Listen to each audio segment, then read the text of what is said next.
And let's see here. I think, yeah, there's some people joining still. Okay, so I'm going to go ahead and mute everybody. Thank you for finding the email and working to join us on our webinar series, Scoring Member Engagement. If you can't measure it, you can't improve it. Wanted to just go over a couple housekeeping items before we get started. Do appreciate you guys joining the second GoToMeeting link. And in order to just keep it flowing quickly, since we want to be cognizant of your time and we're starting late, we're going to go ahead and mute everybody. And if you have any questions or comments, please feel free. I know Stephen's saying his mic isn't working, and that's okay because I can read your chat message. I appreciate that. But so any comments, questions, please feel free to enter them into the GoToMeeting chat window. I will be monitoring that throughout Amanda's presentation. So there will also be some interactive questions that we're going to be putting up, and we'll ask for your responses in the GoToMeeting chat window as well. And then at the very end, we'll open up the floor for any questions that you guys can ask. So just really quickly, a little bit about this, about IBC, and we've been in business as a solution provider for IMS for over 15 years, actually over 16 years now. We started in 2001. And one of our proudest achievements is our customer service awards that ASI provides, that we've won through ASI every year for the last probably 5 or more years. And that's very important to us because customer service and customer satisfaction is one of our key goals. And so now I just want to introduce your presenter, Amanda Iverson. She is a project manager with IBC and senior consultant. Let's see, more about Amanda. 1 second. She's been harnessing the power of IMS for over 5 years in her role with IBC, and prior to that, she spent 15 years in the association industry in a variety of roles. Her skills and experience in the industry provide a unique perspective to successful IMS design and recommendations for both our IMS community and IBC's clients. So having introduced Amanda, I'm going to turn it over to Amanda to take over. Thank you, Melissa. And a big thanks to all of you for joining us today. We appreciate your flexibility this morning as we resent that link. We hope that you will settle in with us for the next 45 minutes to learn more about engagement scoring and how it pertains to your organization. Just to save on time, because we know that all of you are busy and have full calendars, there will be a few slides that I'm going to kind of breeze through, but the information will certainly be available in the recording so that afterwards you can access our YouTube channel and kind of slow things down a little bit and actually read some of what's on the slides. So I'll kind of give you the shorter version just to keep with our time today. So by attending today's webinar, you're going to learn why engagement matters, how IMS scores and provides the key metrics, and then what to do with those measurements and where to focus your attention. And for our presentation today, we will be viewing the scoring module, the features that are available in IMS 2017 version. I do suggest you reach out to your reseller to learn what's available with your current version and what you're licensed for. So let's start by defining what engagement means in terms of your association's business and goals. An active member community is just that, an active community. With the boom of online social engagement, the importance of an invested community is now proven to be more vital. You can win or lose constituents by how you engage them or determine if they're engaged at all. Now, this isn't a measurement of how many likes, posts, tweets, or even shares that you get. It's about who stands passionately behind your organization and its mission. The goal of most nonprofit associations is to further the mission. Engaged members equal passionate members. They're highly involved in your organization because they love it. Now, I'm not suggesting you gather your most engaged members and do business out of your garage. However, I am saying that you'll be amazed by the innovation and ideas that pour from conversations with your top invested constituents. Now, for some of you, the conversation on engagement will require a change in your perspective. The way you think about your organization may need to shift towards forward movement and steer away from managing programs. Put tools in place to manage the details so that you can focus on the destination. Shake up your staff and stop working on autopilot. Peel back the veil and read the story that the data is sharing with you. There are passionate, engaged volunteers and leaders in your IMS database. They're just waiting to be found. If you refocus on the people who make up your organization rather than the programs, events, products, and services you offer, you'll find there's a different level that leading engaged members can bring. This includes attracting and keeping more members, more legislative wins, and even an increase in event attendance and overall revenue streams and donations. So, full disclosure, I'm not sure I can claim original copyright on this quote, but I do stand behind its message. Working smarter doesn't mean your work ethic is lacking.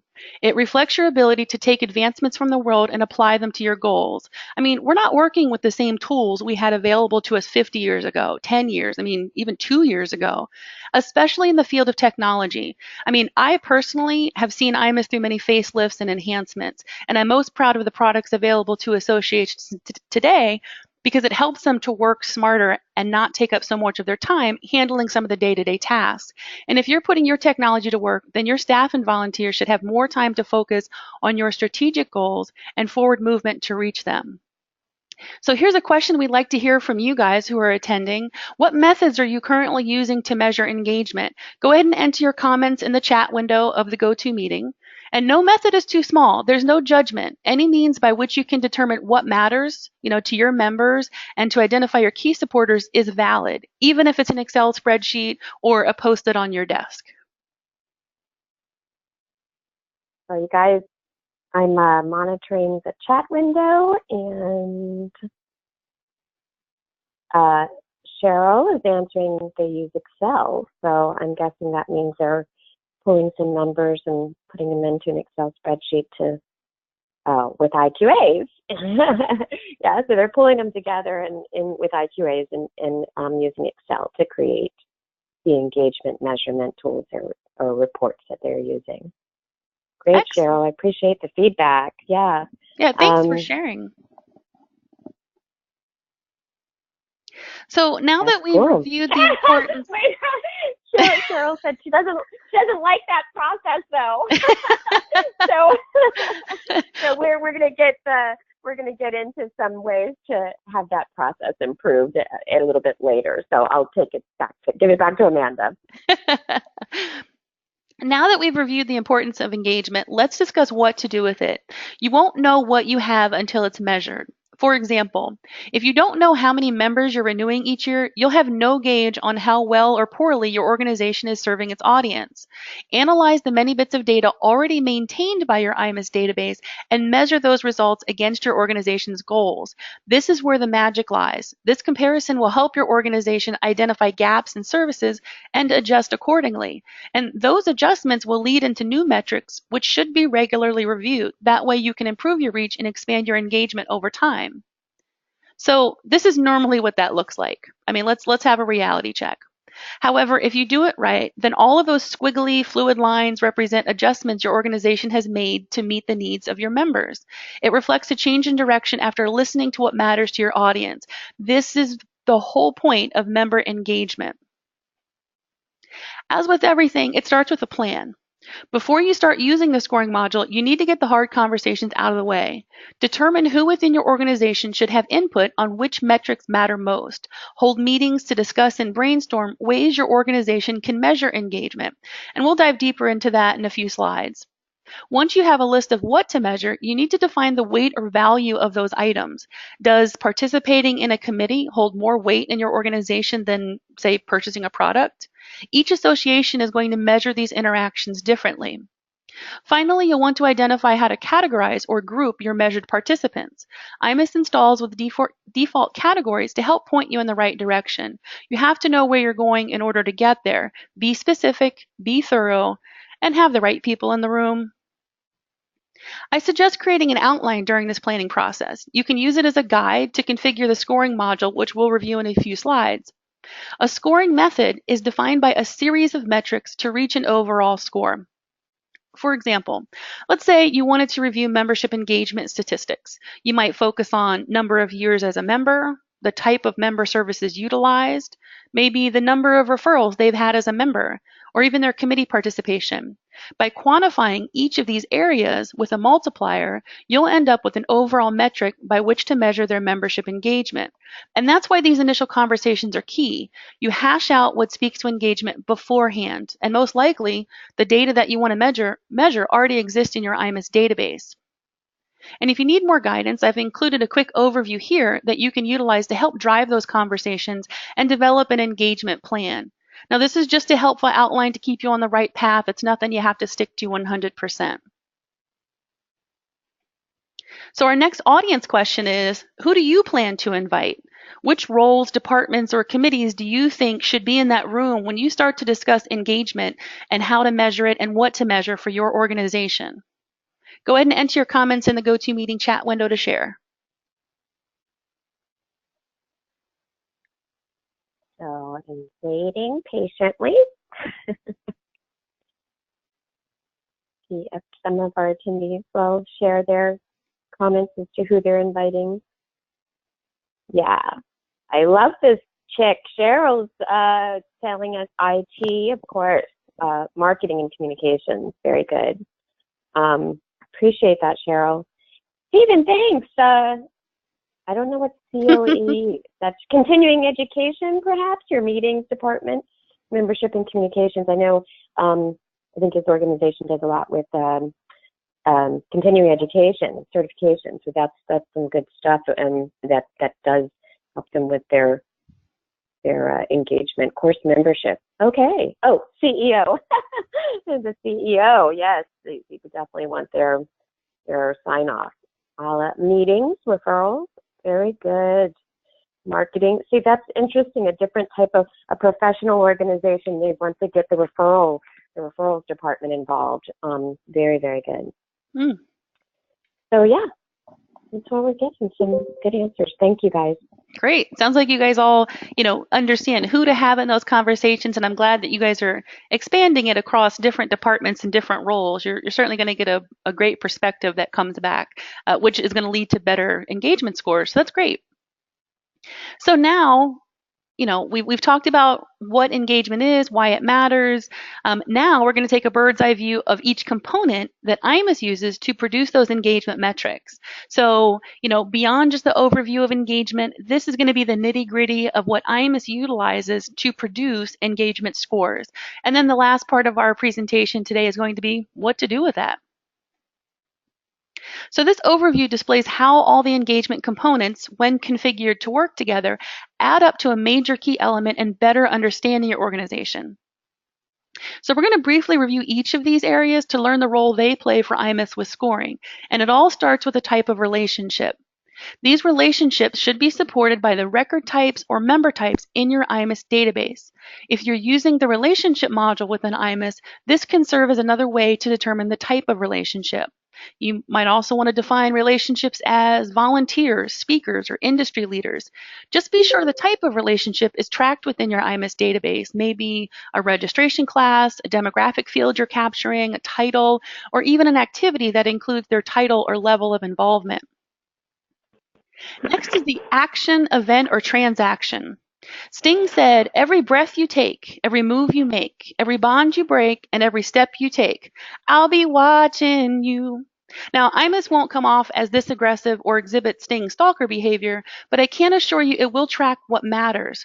Every action tracked in IMS as an activity, an order, an event registration, donation, community post, or payment transaction can be measured as a way the constituent has engaged with your organization. And for those of you who will now have that song stuck in your head for the remainder of today, you're welcome. If you're unsure of how these actions translate to your IMS database, here's a few ideas to consider. So as long as there's a record or history of it in IMS, it can be used to measure and score engagement. And here's a few more to get those engagement thoughts stirring. Now, if you're using a third-party learning management system, you can integrate this information to measure engagement, but you'll need an IMS Bridge. And if that's something that interests you, talk to your reseller to learn more. So the next item in our formula are IQA queries. These are Intelligent Query Architect for those of you not yet familiar with this tool. These are the lifeblood to measuring engagement. When you define who to measure and what to measure, action, event, or transaction, IQA queries are the vehicle to deliver the data. Queries will return the number of eligible transactions or activities to be scored and measured. Of course, IMS starts you on this journey with a few built-in tools accessible from the staff site shown here.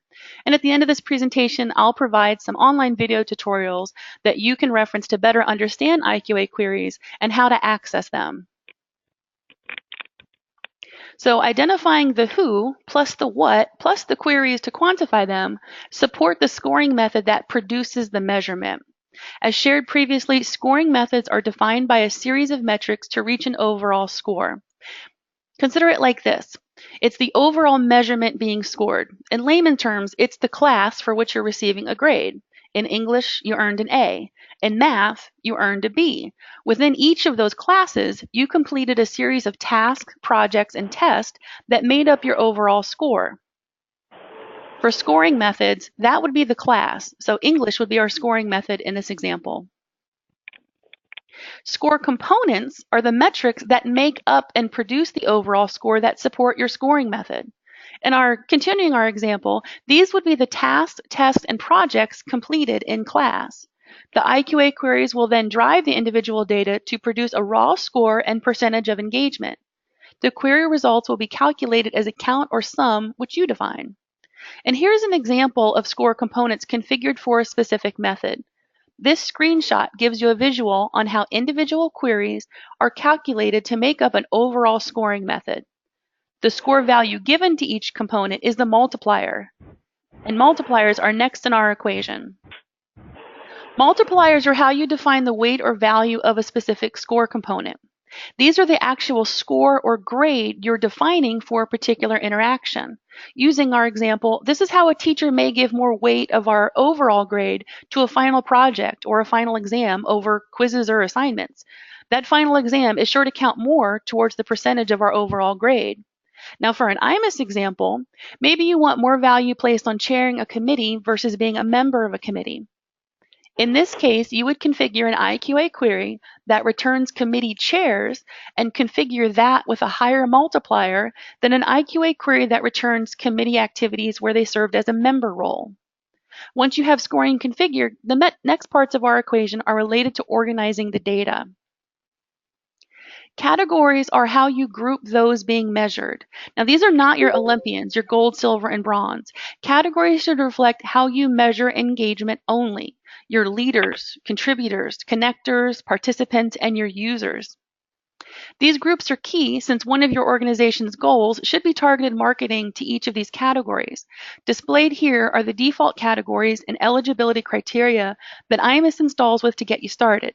Now, not everyone will become a leader or a contributor, but there is a great opportunity to convert the less engaged. And a word of wisdom, don't have too many buckets to fill. Too many categories can be hard to follow and not beneficial to the overall engagement goal. You can build on these over time, and then once you're a pro at measuring engagement, fine-tune these efforts. And the great thing is that categories can vary for each scoring method.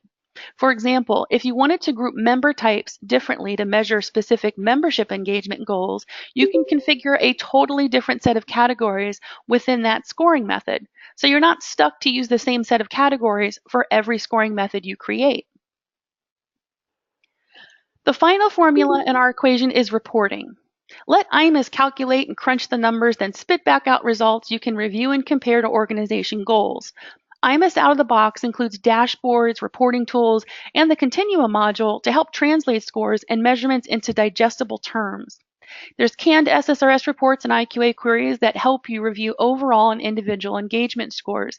And for those of you who may not be familiar with it, the Continuum module, it's accessible from the staff site, and it serves as a central repository for those reports. And it also includes industry benchmark standard reports that allow you to view your goals differently. And you'll see an example of this towards the end of today's presentation. Dashboards are content records that organize and display your data to provide a high-level engagement profile of your organization. Newer versions of IMS install with engagement dashboards designed to provide an overview of your organization's engagement. And within this presentation, we'll discuss best practices for managing these components. But here's a visual example of what that looks like from the staff site. Now here's another example of a dashboard, but it's from the individual perspective. Engagement scoring iParts can be used throughout the staff and member site, and it comes down to how this information will be used, what story it's telling, and where you want to share that story. Now, I'm including some extra tips here for measuring engagement beyond what we reviewed, plus a couple of reminders, like being specific, just to make sure that you get the most out of the process for measuring engagement and those initial conversations. So once you combine all of these components, the who, the what, the queries, the how to measure, and reviewing the results, all of these components put together result in measured engagement. Now we're going to look at a little deeper into how each of these parts make up the whole. So I'm pretty sure that your head is spinning with engagement terms and even the lyrics to the Sting song, but let's talk about what you do next. So during this presentation, some of you may be logging into your staff sites to follow along or review your engagement scoring results. There are a few housekeeping items you need to complete before you can start measuring, and we're going to take a quick look at each of these tasks. After your planning sessions with colleagues, you'll want to first review and update the related IQA queries. This should always be the first step so that you avoid the need to recalculate your scores often. And as a reminder, IMS does install with many engagement queries. However, you want to make a copy of any IQA query that you're updating so that you prevent any of your changes being overwritten in a future upgrade. And the screenshot here shows how to find those engagement queries based on your version of IMS. Next is the task to run and initial and calculate the engagement score. This must be run once to calculate the first set of values. It's accessible from the staff site by going to Process Automation and finding the Calculate Engagement Scores task. You don't need to own the Process Automation Plus in order to have access to this task. Now you will want to make sure that it's enabled, and you can click Run Task Now in order to generate those initial results. However, for real-time engagement scores, it's our recommendation to schedule this task to run on a regular basis so that the scores are being updated and refreshed on a regular basis. Of course, scores are nothing if you're not able to view or quantify them. Here's another example of that dashboard we previewed earlier that IMS ships with, and it gives you a great starting point. However, you're most likely going to need to tailor them to your organization needs and which engagement scores and groups matter most. Before doing so, it is our best practice to always make a copy of the content so that you can make changes. These screenshots show you where to go to find the default engagement dashboard content displayed on the staff site. And here's how to make your very own copy to support what you need to see in regards to engagement. Edit those content records and then click Save As in a shared location or a content folder that's outside of the IMS core folders. This way your content stays protected and in place, and there's no fear of it being overwritten or changed upon an upgrade. Now, as a reminder, don't forget about the individual or company account profiles. Whether it's displayed on the staff site or the member site, if you're utilizing engagement iParts that need to be modified, you'll want to make a copy of these content records as well. These engagement iParts give you a visual measurement for the individual or company being viewed. You can use the Easy Edit feature to identify where the default content record that displays on the About tab, as shown by our example here. And if you're not familiar with Easy Edit, and you're not sure how to locate those content records, simply go to the link that's shown here and will be provided in the YouTube channel update sent to you guys after this webinar is completed. It'll be in text form so that you can easily copy and paste to manipulate that URL. Now let's talk more about those iParts. IMS utilizes flexible iPart content items to support viewing engagement scoring results. I'm highlighting a few here used on the staff site engagement dashboard. And due to the chart and display options configured, this is one example of how a query chart viewer iPart can be used. And in a few slides, you'll see a very different rendering using the same iPart. And here's the behind the scenes configuration of that iPart. Now, a quick tip is to copy an engagement iPart from the out-of-the-box engagement dashboards to your content record. It gives you a starting point from which to configure. And if you're not comfortable with iParts yet, search the term content item on help.ims.com to get you started. You'll find a library of iParts, and it'll give you a list of their configuration options. And if you're not used to working with iParts, when you're working on a content record, there's a menu across the iPart header towards the right that either displays as a drop down or just a tiny menu that has a move to or copy to option. If you utilize that copy to option with some of the standard IMS dashboards that are provided, it's going to save you a lot of time in the long run and again, give you that good starting point from which to start. Now here's an alternative use for that same query chart viewer iPart we just reviewed. By changing the chart data values highlighted here, we have a very different visual representation of the same data set. Wow, that looks like there's some engagement spikes in June and August. Cool. Yeah, absolutely. And it gives you a much different impact when you see it this way. You immediately look to June and in August, and then you can further drill down to see what happened during those months. Did you send additional emails? Did you engage a different member group? What types of transactions occurred during those months to cause that spike? Because those spikes are what you're looking for, and eventually hope to turn them into consistencies. So here's an example of the Progress Tracker iPart configuration. This is ideal when you need hard and fast numbers. This is the visual representation of that iPart. Just be sure the underlying IQA queries have been verified. Bad data is dangerous, especially when it's used to measure your organization's success. And just a quick note about the ability to recalculate scores. When you go into each scoring method, you'll find a button that says recalculate historical scores. And just a word of caution from our team, if you make changes to the score components, the categories, or the IQA queries, you will need to recalculate the scores. However, we strongly recommend this happens after hours or over the weekend. Hopefully none of you are working over the weekend unless you need to. But this step does consume major server resources, so it should always be run after hours or at a time where it's not going to impact your IMS power users. They will notice that IMS is being non-responsive, and worst case scenario, you're actually going to max out your server resources and it's going to shut down and need a manual reboot. So we strongly recommend that happen after hours. So before you go configuration crazy, consider these best practices listed here. And these tips really apply to all IMS components, not just the scoring module. Anytime you make copies of default features, it's always going to keep you in the upgrade path with IMS and ensure that your changes are never overwritten as you elevate your IMS database.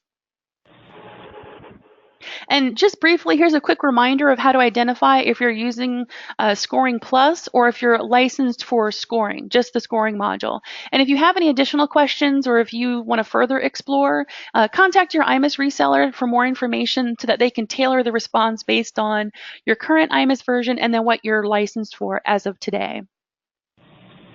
So let's take a moment to engage our webinar attendees. See what I did there? So we want to ask, we want to ask, do you currently display scoring iParts on your member site or your staff site? Go ahead and enter your responses in the GoToMeeting window. Let us know if they're displayed on the member site or if you're only using them on the staff site. And if you're utilizing them, how they're being used, or on the member site, how members are responding to seeing those engagement scores. So thank you we've got some responses, a couple of no's here. One person, they said they don't have the scoring module and they're not using iParts at this time. So maybe a reason to look at it. And yeah, most of the attendees are responding that they're not displaying them anywhere at this point in time. Okay, absolutely. And you want to be cautious. I mean, throughout this Cool presentation, new stuff then. we've mainly been talking about sort of the internal review of engagement scoring, and we definitely recommend that happening first. That way you guys have an idea of your overall organization's engagement per group and then per scoring method. The story that it tells on the member site, it could have its pros and cons. If I log in and I see an engagement score that's not very positive. So I could be taking that different ways, especially if I, as a member who's logging into the site, don't really understand what the engagement score is or how it's being used. So certainly consider it, but at the very least, start utilizing them from the staff site. It'll be interesting, the story that they start to share with you. So now the crux of what we've all come for. So we've talked about engagement measurement and why it matters. We've talked about how IMS measures that engagement. And then we've also talked about each of the components that you'll need to review the information and display it throughout your RISE website. So now you've got scores, measure data, and engagement galore running through your head. What the heck do you do with it all? We're going to briefly touch on ideas for putting those engagement scores to use. First thing, share it. Get leadership involved. Share dashboards with key volunteers on the member site in their account area. Maybe you share the metrics with key committees so that you can review strategies. And I strongly recommend making it a standing agenda item for departments or committees to review these metrics on a regular basis. This should be a continued part of the discussion when it comes to your organization's goals and strategic planning. Next thing you can do is get to know your at-risk contacts. Start with the window shoppers. Those contacts who browse content on your website or reference a resource from time to time. Understand what their needs are and what they can gain from your organization. You can market offerings to them based on their visited content and resources. So, ever wonder what really happened to Waldo? Now, I'm not sure where in the world he is, but I know he's not engaging with us anymore. And how do I know that? Because his profile tells me so. Review the individual profile of at-risk clients to see how they engaged. Hover over metrics to get details about their specific involvement. In our example here, he attended meetings and he found value in our organization enough to give 2 donations in the same year. So let's reach out and see why his opinion changed and why his donor dollars dried up. Maybe he changed industries. Maybe he retired. Either is helpful information to track to better clarify metrics of eligible engaged members. Now, my guess is he's still looking for the best striped sweatshirt anywhere. And I've got a question for all of you listening. Do you remember cold calls? If you do, or you still currently do cold calls, enter yes in the GoToMeeting chat window. I'm curious if your organization still picks up a real telephone to make a voice contact with a live person. When I was in the nonprofit industry, we used to do membership calling campaigns all the time. So I'm curious if any of you are still using that method today. Go ahead and enter yes or no in the chat window. Waiting for the responses. Yeah, we've got some yeses here. Now, it might seem a little old-fashioned, but it works. Oh, wow. Cheryl's sharing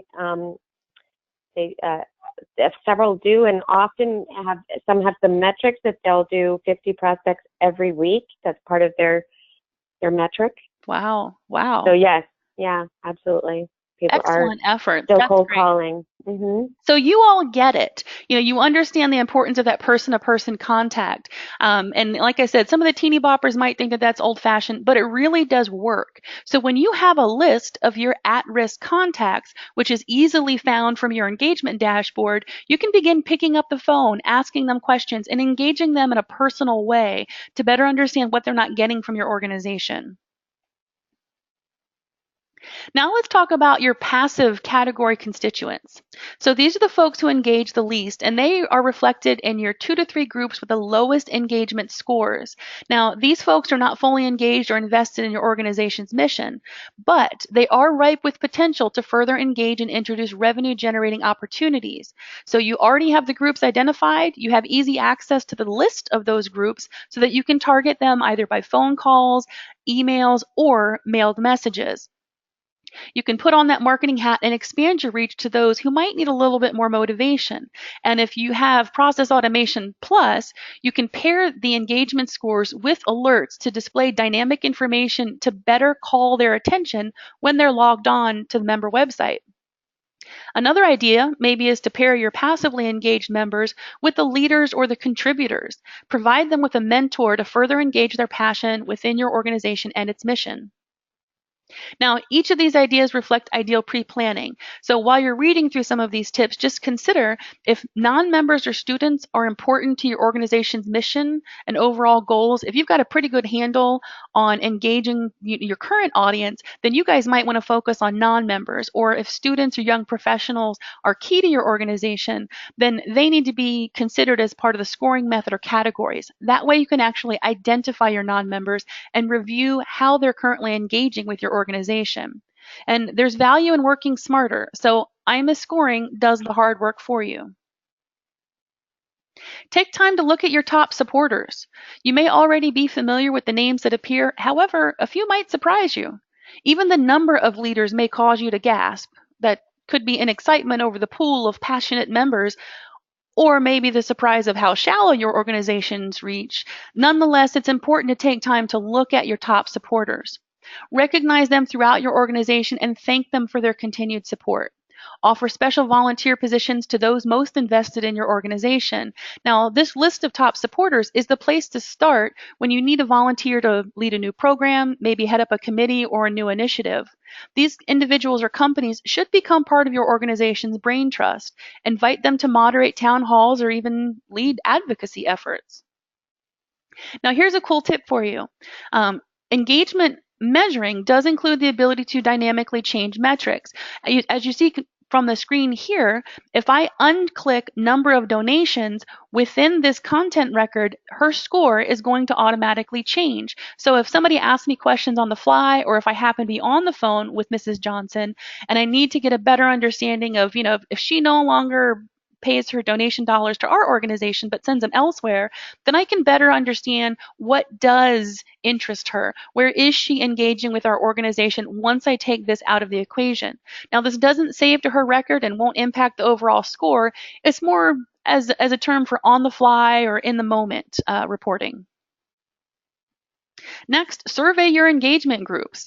Don't get discouraged by lack of survey responses. I mean, for every 1,000 surveys you send, you might get 5 responses. And for surveys, it's not about the quantity of responses, although we really want them, but it is about looking at the quality of the ones received. I mean, these users took time out to read, review, and actually respond to your survey. And I'm sure everyone on the phone knows how difficult it is to get folks to read, let alone consume the information and then actually respond. So it is valuable, and it might help you, help give you some helpful ideas or some feedback. Now, it doesn't reflect the opinion of the masses, but it really should be considered as part of your conversations. And most importantly, let survey recipients know you recognize them. Don't send a survey with generic messaging or prompts to join to your leaders and your top contributors. Let the language speak to their engagement and love of your organization. It's a different way to personalize and engage them further. Now, don't be afraid to look behind the curtain. Stop guessing at what monsters may lurk there and face your perceived challenges with hard and fast statistics that tell you the real story. You need to see who these participants are and get a wake-up call to their level of involvement, not your perceived engagement based on incoming revenue or membership renewal statistics. Take the guesswork out and focus your energies on what actually matters.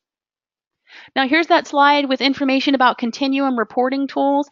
And again, if you're not yet familiar with it, search the term Continuum on help.ims.com to learn more. And I've also included a link here so that you can see a brief overview of this feature on YouTube. And again, this link will be included as text when we follow up with everyone afterwards. Now, I wouldn't be me if I didn't think outside the box. While IMS offers key scoring abilities, it's worth mentioning Google Analytics. Partnering these tools gives you both sides of the coin, online engagement and in-person or service value metrics. Google Analytics scripts can be added to any RISE website. I've included a screenshot here on how to find that and where to go. So I'm curious, we want to poll the audience again.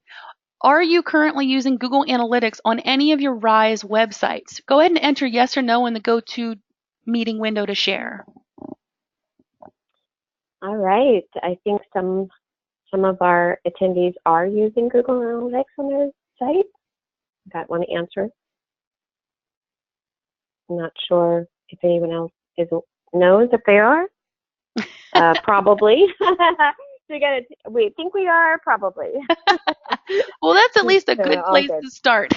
Mm-hmm. For those of you who are unsure or have no clue what I'm talking about or why it might be valuable to your organization, when we're talking about engagement, never fear. IBC is here. I'm noting a few key links here to get you started. There's an article here about why Google Analytics would matter to nonprofit organizations, and also some specific references to get you started. Setting up a Google Analytics account, how to review the dashboard, and then how to link the script back to your RISE website. I think if you are just starting out with engagement and just the idea of scoring and some of those conversations, put Google Analytics on the back burner. Focus on IMS engagement first, because it is giving you the detailed level of engagement for their actual actions, transactions, and requests. And so that's where you want to start. Once you've got those underway and those conversations have happened, you've configured your module, you're looking at scores, and you're changing your strategic plan accordingly, then you may want to tackle Google Analytics, because it does tell the online story. Users engaging with your organization online is certainly a major chapter within the same book as the engagement shares. So as we begin to wrap up this month's webinar, I want to summarize where you should go from here. Identify the scoring module you're licensed for, learn what features are available in your IMS version, make time for the planning process, complete your housekeeping chores to start the journey, take time to review the data, understand the story it's telling, decide which parts you want to rewrite for the future, and take action. And of course, rinse and repeat. Let this process become an organic part of your strategic goals. Now, I know we're rushing through a few things, but I do have 2 slides available for valuable resources. But since we want to keep on time, I'll go ahead and proceed to the question section that Melissa will facilitate for us. So don't hold back. Yeah, so we're going to unmute everybody and see if you have any questions or comments that you'd like to share with us.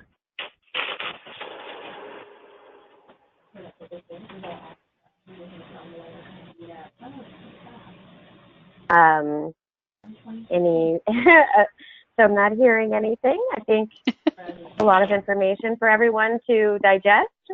And in interest of your time, we're just going to wrap it up. We did record this seminar.